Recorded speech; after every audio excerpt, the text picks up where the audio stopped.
more I watched it, the more it struck me that everything was different after that moment. Everything. This convention is different, the nation is different, the world is different, Donald Trump is different. When he stood up after being shot in the face, bloodied, and put his hand up, I thought at that moment, that was a transformation. This was no longer a man. Well, I think that. I think it was divine intervention. But the effect that it had on Donald Trump, he was no longer just a political party's nominee, or a former president, or a future president.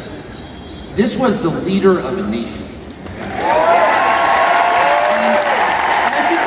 think there's a difference.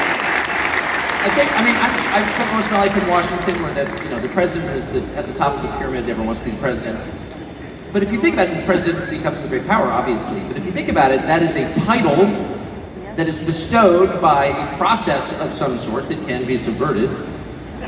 And in the end, it does not confer by itself, as no title does, legitimacy. Just because you call yourself the president doesn't mean that much inherently. I can call my dog the CEO of Hewlett Packard, it doesn't mean she is. It's true. And you hate to say it, but it is also true. It's a fact that you could take, I don't know, a mannequin, a dead person, and make him president. You could. I'm just saying, theoretically, with enough cheating, that could happen. But being a leader is very different. It's not a title. It's organic. You can't name someone a leader. A leader is the bravest man. That's what a leader is. That is true in all human organizations. This is a law of nature. And in that moment, Donald Trump, months before the presidential election, became the leader of this nation. Woo! That was the most obvious thing. And I have to say, I think it changed it. I reached out to Trump within hours of it that night. And what he said to me that night, having just been shot in the face, he said not a single word about himself. He said only how amazed he was and how proud he was of the crowd, which didn't run. Yes, oh my God. And I thought two things. The first thing I thought was, well, of course they didn't run. They're Republicans. His courage gave them heart. A leader's courage gives courage to his people. And the second thing I thought was, this is the selfish guy I've been hearing about for 9 years? Really? Not a word about himself? About his people, period. And the second thing I noticed, which I don't think anyone has remarked upon in public, but I'm just going to since it's on the script, like why not? Is that he turned down the most obvious opportunity in politics to inflame the nation after being shot. To inflame the nation, which is an opportunity that almost every other politician I've ever met, and certainly his opponents, would have taken instantly. Right. And they would have said, well, what is this? How did he get shot? Like, how did this happen? And those are real questions that we have to get to the bottom of. But in the moments, the days, the week after the shooting, he did not say that. He did his best to bring the country together, and I thought, this is the divisive figure, this is the irresponsible person. No. This is the most responsible, unifying behavior of a leader I think I've ever seen. Where is he leading us? And I could go on for hours, but let me just sum it up. I do think the entire point from the famous escalator ride 9 years ago until today of Donald Trump's public life has been to remind us of one fact, which is a leader's duty is to his people, to his country, and to no other. That's the point. That's the only point. And another word for this is democracy. Democracy, in case you're a little sick of being beaten in the face with democracy on television, actual democracy is the proposition that the citizens of a country own that country. They're not renters, they're not serfs, they're not slaves, they're the owners. And for that to be true, their leaders have to represent them. It's another way of saying they have to do what the people want them to do. Or a close approximation thereof. But if they completely ignore what people want, not just 1 year, but generationally, say for 50 years, then it may be, I don't know what, it's not a democracy.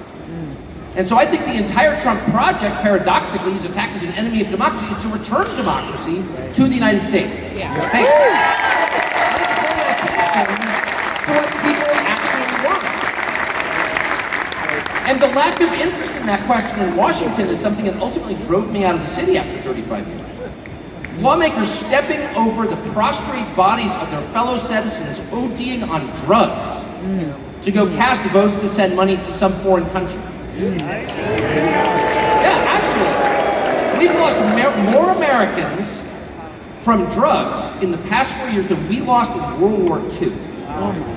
Yeah, our bloodiest war. More than we lost in World War II. Does anybody care? It is pathetic. It is pathetic. And do you hear a single word from Washington about doing anything about it? We know where the drugs are coming from. We know the supply routes. The U.S. military spent billions bombing the Ho Chi Minh Trail. You don't see our commander-in-chief suggesting that we use our military to protect our country or the lives of its citizens. No. That's for Ukraine. And it's too much, actually. It's too insulting. It's too insulting. It's a middle finger in the face of every American. Every American statement. Which is unmistakable. That is, we don't care about you. And Donald Trump, whatever you say about him, and I think he's a wonderful person, I know him well. By the way, the funniest person I've ever met in my life. Yeah, exactly. He's so You can't be funny without perspective, or without empathy, which is true. Yeah, that's true. But everything else about Trump aside, he actually cares. Because he's interested in the people who live here, because that's his job. A father's job, his duty is to his family. An officer's duty is to his men. A president's duty is to his citizens. And he seems to be the only one who thinks that. And in his choice for vice president, J.D. Vance, he's made that really clear. J.D. Vance, I'll say this about him, is a thoroughly decent man, and I'll just admit it, a friend of mine.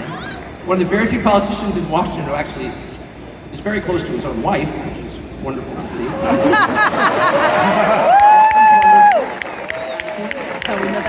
But J.D. Vance has views that are closer to Trump's voters than anyone else in Washington in office.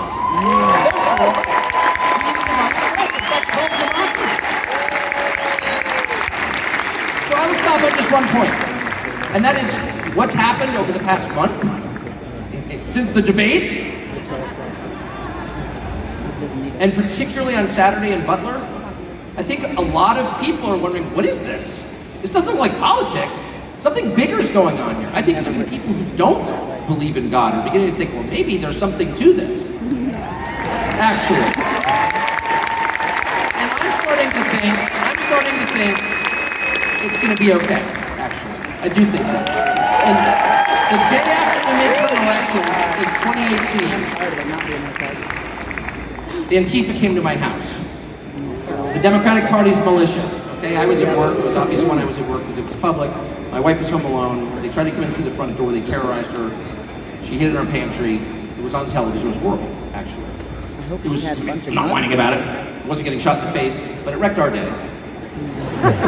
And the next morning, we're lying in bed, and the phone rings for my wife, and it's Donald Trump, who's not like a regular text buddy of Donald Trump's. She picks it up. Hello? Susie, it's Donald Trump. And it's coming from, I can hear it, and I'm lying in bed. Oh. And the first thing he says is, I'm going to stand guard outside your house. And she goes, oh, that's so nice. And he says, I'll never forget this as long as I live. He says, there's a lot of hate out there. And she said, there is, Mr. President. And then he says, but there's a lot of love. There's a lot of love. And when you're seeing that love, I don't think it's human love.